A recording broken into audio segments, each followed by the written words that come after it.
musikintresserad. Och sen hamnade jag i musikklassen i Adolf Fredrik och lärde mig om musik och lärde mig att skriva noter och lärde mig att sjunga i kör.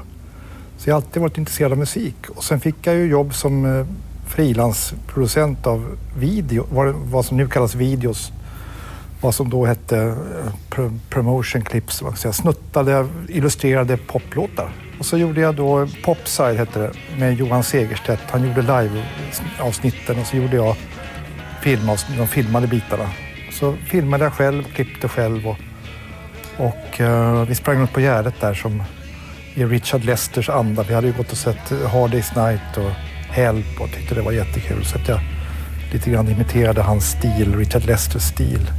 Peter Goldman var väldigt tidig med det också, så han var, måste jag medge, var lite före där. För han gjorde en snutt med Beatles. Strawberry Fields gjorde Peter Goldman. Och jag var så jävla avundsjuk på det där, för han fick åka till London och göra film med Beatles. Men det var han och jag som började i videosvängen, popvideosvängen.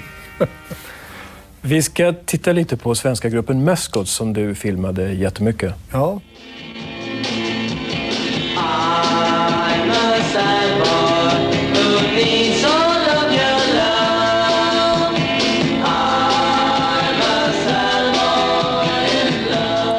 Svenska popgruppen Mascots med en av sina 10 i topphits, A Sad Boy från 1965. Här på Nalen inför sin trogna modspublik. Vi hade länge ett rekord. Kön gick ju längs med Regeringsgatan, eller gata Regerings. Och sen ner Brunnsgatan hela vägen till Stureplan. Ja, vi spelar väl här massor gånger. Ja, kanske 60, 70, 100 gånger. Mascots bildades 1963 av 4 elever på Adolf Fredriks musikgymnasium. Gunnar Idring spelade sologitarr, Rolf Adolfsson trummor, på bas fanns Anders Forslund och på gitarr Stefan Ringbom. Vi lekte ofta med att sjunga fyrstämmigt, bara rätt på, ta vad som helst och bara sjunga. Ja, vi lajade liksom, vi hade på rasterna så lirade vi pop, kom jag ihåg, på orgeln i klassrummet och, liksom, och gitarrerna var jämt framme.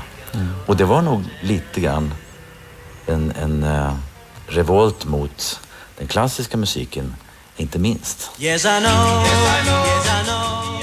Mascots vann sedan Nalens tvistbandstävling som den hette då och utnämndes till Sveriges Beatles. Och direkt efter första skivan fick också Mascots chansen att vara förband åt sina stora idoler. Det var otroligt mäktigt. Då blev vi liksom sådär små igen.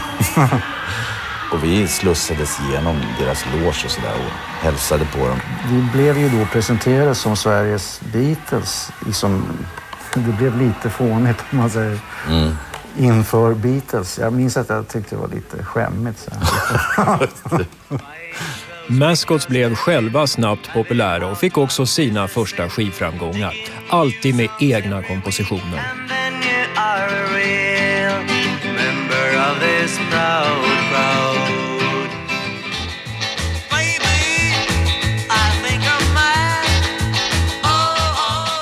Det var väldigt mycket vår identitet. Det var lika mycket att skriva som att lira. Det var lika viktigt.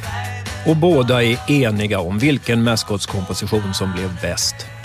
Words Enough, tror jag. Ja, och den har vi faktiskt gjort ihop. There is nothing else I'd rather do. I would love to give my love to you. Words Enough to Tell You kom också ut som gratissingel i tidningen Bildjournalen och vann tittarnas omröstning. Sen blev den Mascots 4:e 10 i topphit.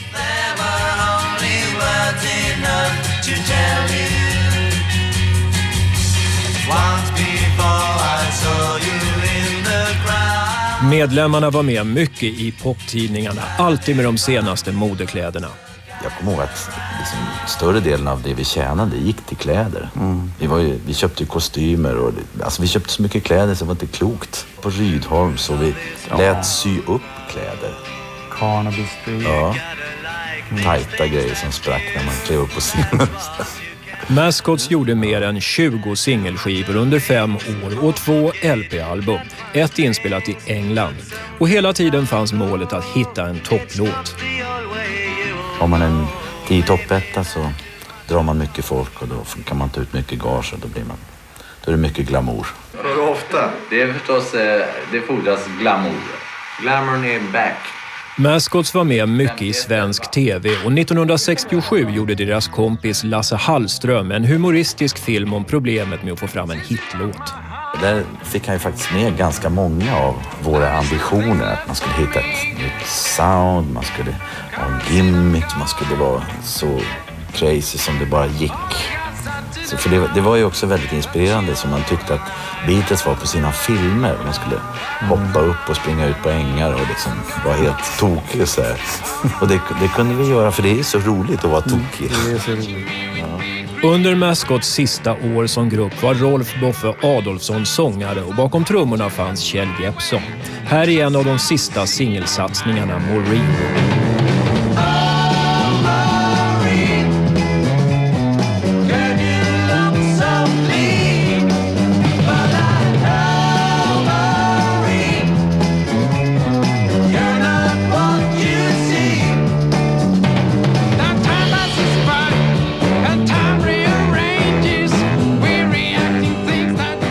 Mascots gjorde sitt sista uppträdande sommaren 1969. Har du hört vad som hänt? Har du hört vad som skett? Direkt efter det åkte medlemmarna till Luleå för att göra politisk teater om Norrbottens järnverk, NJA. Och gruppen Fria Proteatern bildades. Ingen undervisning mer. Då bara kunde vi använda allting som vi dittills hade gjort. Vi kunde lira tight, vi kunde skriva och vi kunde plötsligt skriva om någonting som fanns, va? Alltså, som var på riktigt. I'm a sad boy who needs all of your love. Stefan och Anders har sedan dess fortsatt med musik och teater. Och det har hänt att de gett konserter med sina gamla Mascots-låtar, bland annat på Nalen. Där kom ju våra gamla fans. Och de har också blivit vuxna, såklart. Och mogna. Men alla var ju där för att höra Mascots-låtar och alla kunde. Så att även om det bara var Stefan och jag så kunde vi sjunga 3-stämmigt, för publiken kunde ju ta en stämma. Oh, some of my friends say that it's true. I'm a sad boy who needs you all the time. I'm a sad boy in love. Mascots var ju då, de var skolkamrater, vi gick i klassen under så de var ju småttingar. Men vi hade ju det här gemensamma intresset av musik och jag hade filmintresset. Och jag hade gjort filmer i skolan för olika spex och av skolavslutningar. Så de tyckte att honom ska vi ha. För de behövde någon film till något tv-program. Och så då hyrde de in mig att göra sina videos. Nu säger jag videos för det är vad det heter, men vi använde ju en sån här liten löjlig 16 mm kamera. Och så sprang vi runt på Gärdet och filmade olika grejer som sen visades på tv faktiskt. Det var min första fot in på tv var att göra en halvtimmesfilm med Mascots. Handlar om en producent som försökte hetsa dem och göra den stora hitten. Och de försökte och misslyckades och var nära självmord och var väldigt dramatiskt. Hur viktig var humorn och lekfullheten i ditt filmande? Ja, jag var inspirerad av Chaplin och fars. Så jag kunde alla Chaplin-filmer utantill. Och det var liksom, jag växte upp med farsen, med Chaplin-farsen och The Keystone Cops och allt det där var min inspiration. Så jag fortsatte i den andan med popgrupperna på något sätt. Så vi gjorde mycket trams. Jag kommer ihåg en låt som heter Tell Me Lady som vi kanske kunde visa.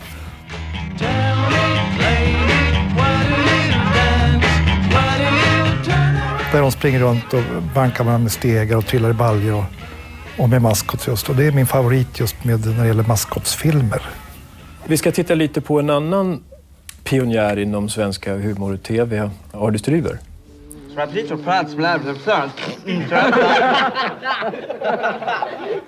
you do that? No, I can't do that.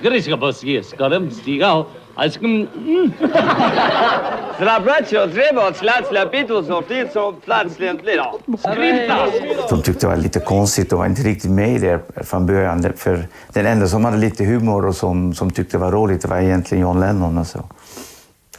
Hur vågade ni vara så respektlösa och lekfulla, du och Lasse?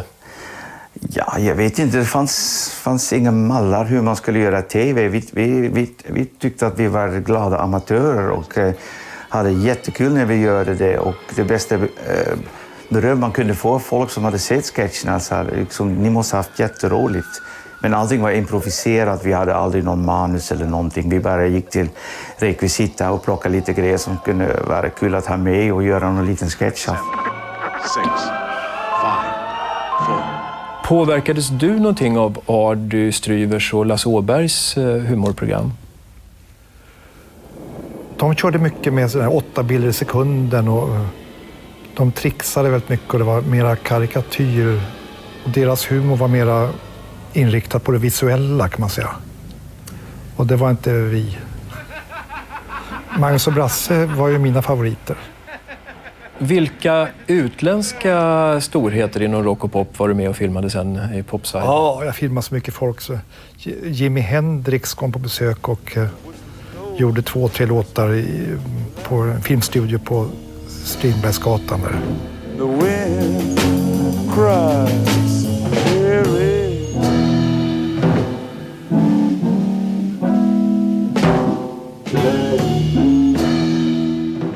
Jag träffade många av de där dåtidens idoler.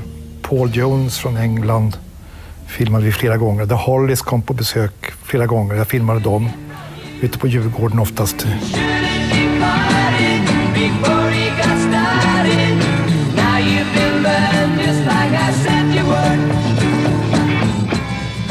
Vi ska titta på några av de musikfilmer du gjorde med Paul Jones. 60s.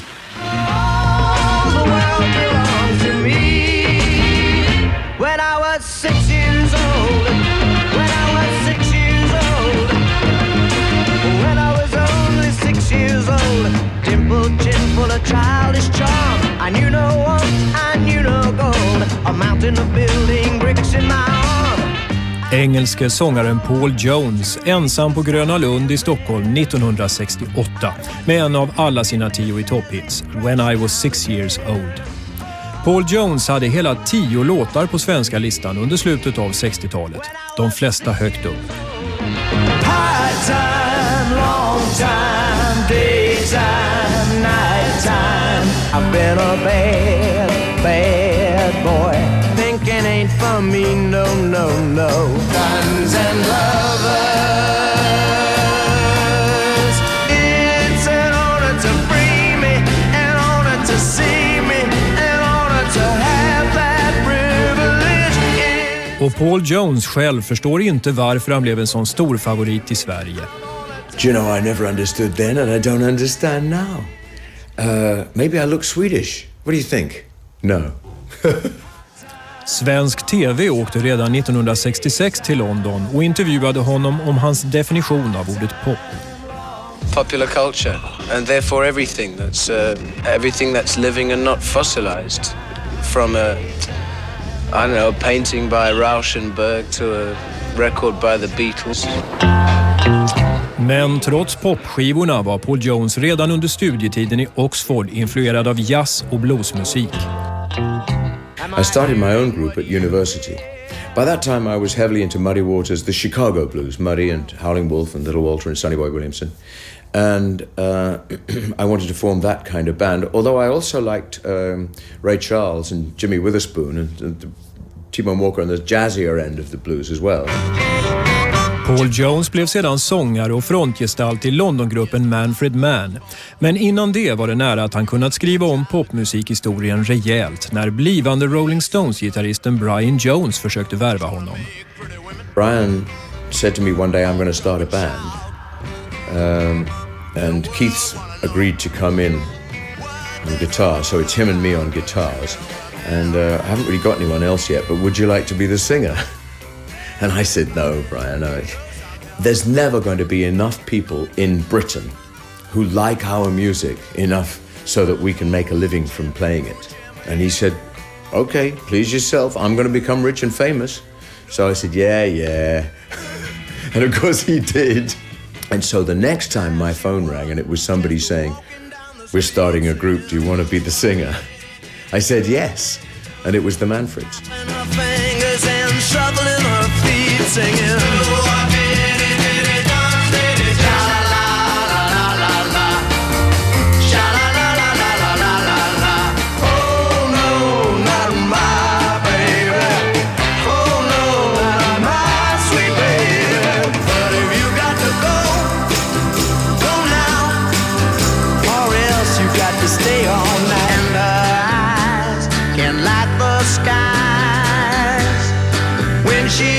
It was just great to have so many successful records and to travel all over the world and have girls screaming at one and all that sort of stuff. Men Paul Jones lämnade överraskande gruppen 1966 för en solokarriär. Som solosångare la Paul Jones ofta egna och andras blueslåtar på singelbaksidorna och pophitlåtarna på A-sidan. Som And the Sun Will Shine, sjungen här i Gröna Lundtornet.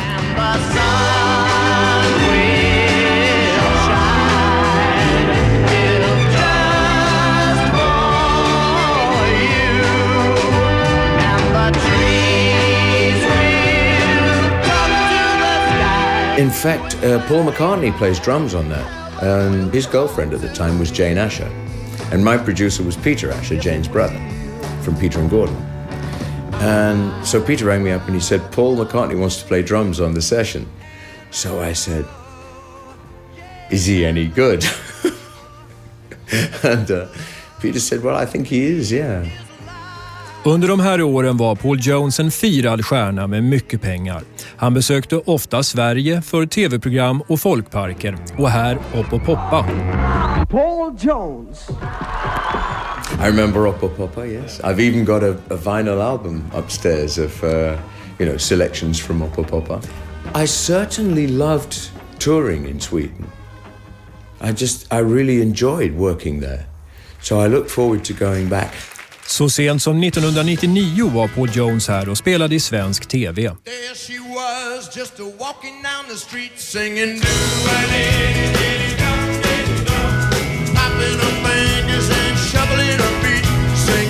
Men redan under popkarriären debuterade Paul Jones som skådespelare i filmen Privilege. Han hade sedan mängder av roller på teater, film och tv, till och med Hamlet.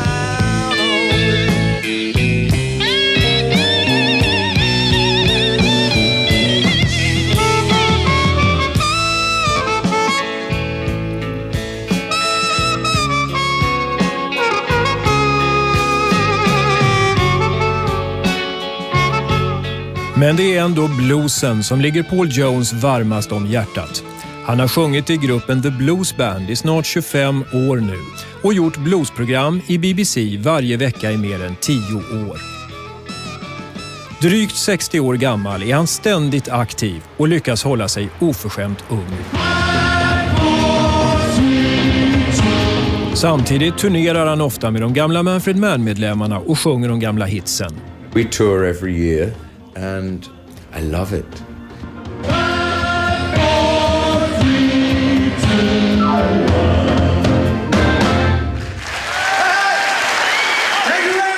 Paul Jones kommer jag ihåg, för han kom för sent. Jag blev urförbaskad på det att han aldrig dök upp.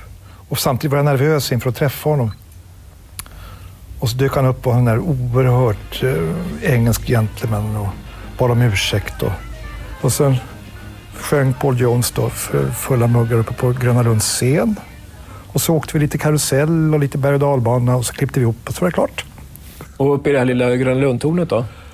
Ja, det var en tagning kommer jag ihåg. Jag stod med en eklärkamera. Zoomade långsamt in och ut. Och jag litade mycket på att det skulle bli någon fascinerande bakgrund där med tornet som skulle med den här grejen som skulle snurra ner och en enda tagning. Fantastiskt nog. När vi gjorde film då med popgrupper så var det ju jag bakom kameran.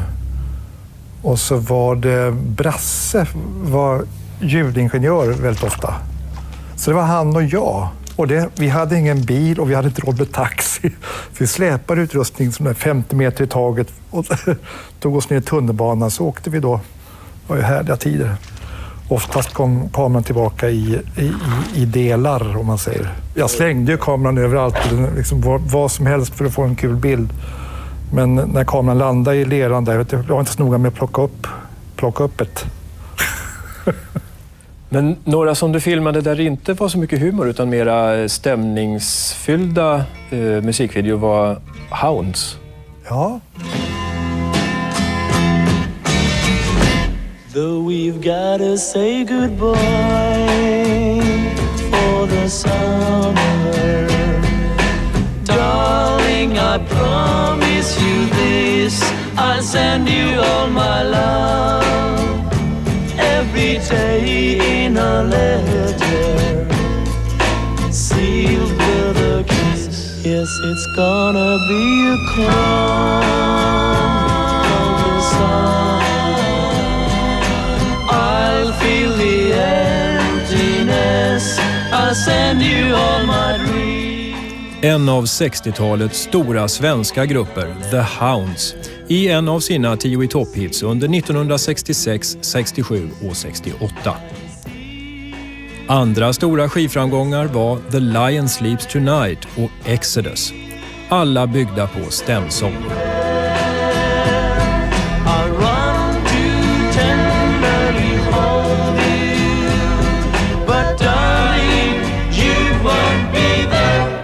Vi satsade på det från början. Vi plankade vilt, Beach Boys och Hollies speciellt. Det var de bästa sånggrupperna på den tiden. Men ni var plagiat, tycker du?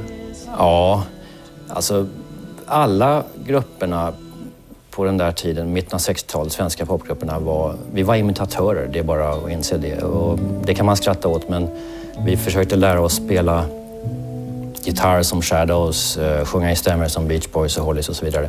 Och sen när man hade klarat av det så kom de med nya fantastiska saker. Det var ju rena tävlingen på den tiden i att utveckla popmusiken. Vi spelade fram till hösten 66, kämpade hårt, spelade mycket i Finland och Danmark och på alla ungdomsgårdar och folkparker i Sverige, klubbar. Det fanns ju en rockklubb i varje stad på den tiden. Och sen hösten 66 började vi bli kända mer ordentligt och sen fick vi våra första skivframgångar då i slutet på 66. Och sen 67 så då låg vi etta större delen av sommaren med The Lion Sleeps Tonight.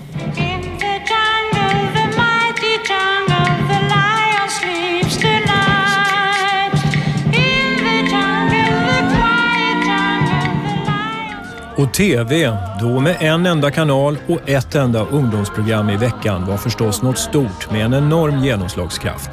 Här är Hounds på morgonpromenad i Stockholm till en egen låt, filmad av Lasse Hallström.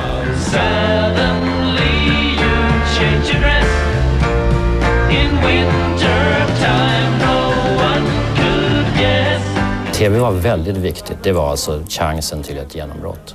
Det var det enda som fanns på den nivån. Minns du de här bilderna som Lasse Hallström filmade? Ja. Jag skrev den här låten Summertown. Låter töntigt.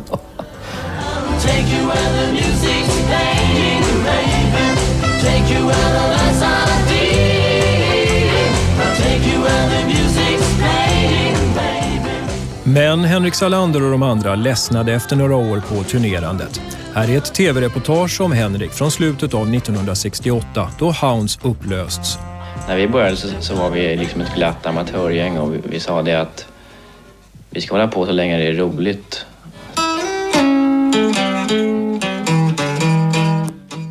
Idag är Henrik FN-ambassadör, sysslar mycket med nedrustningsförhandlingar och pendlar mellan bostaden och kontoret i Genève och FN i New York. Jag får ofta påstötning om skillnaden mellan det här livet och popmusiken. Även av utländska diplomater som har hört om det hela. Och det är bara det att livet har olika skeden, och när jag var popmusiker så var jag intresserad av utrikespolitik och började sen läsa statskunskap och nationalekonomi och sånt. Och nu när jag är diplomat så är jag intresserad av musik och till och med spelar fortfarande med mina gamla kompisar i Hounds. Janne Bråte, basisten, som var den bäst musikaliskt utbildade. Han är musiklärare. Jan Önnerud är musiker igen sedan ett antal år.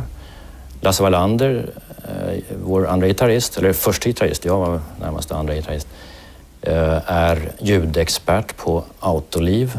Och Jan Alén, sångaren, han är egen företagare i vårdutrustning.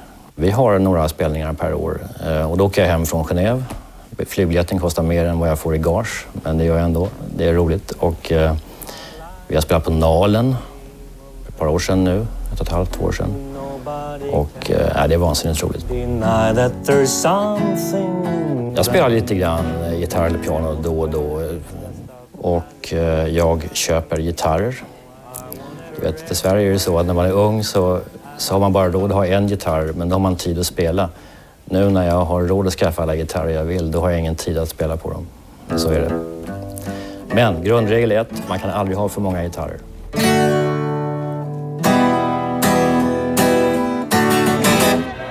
don't want to say goodbye for the summer,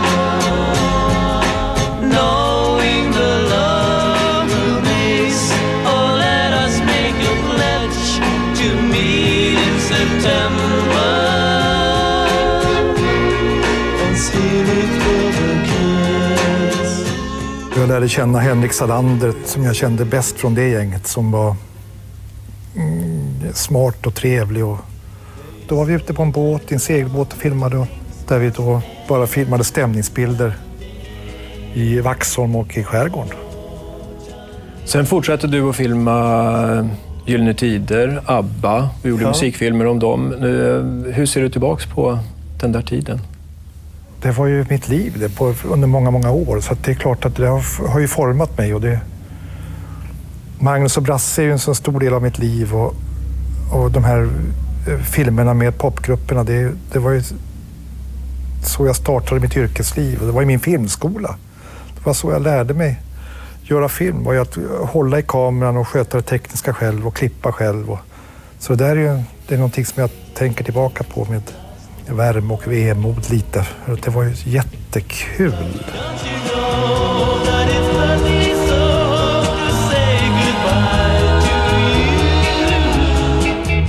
Wish you didn't have to go.